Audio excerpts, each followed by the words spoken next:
Advanced Excel formula for small business owners. Turn your phone sideways.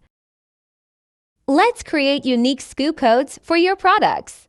First, insert the upper function to convert the entire SKU code to uppercase.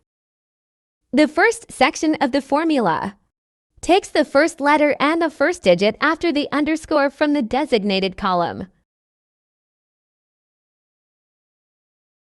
Next, the second section of the formula takes the first letter and the first digit after the underscore from column D.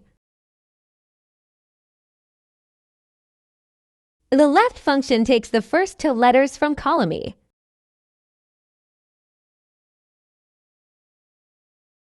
Finally, the last part of the formula takes everything from columns F and G separated by a hyphen. Find the full formula in description box.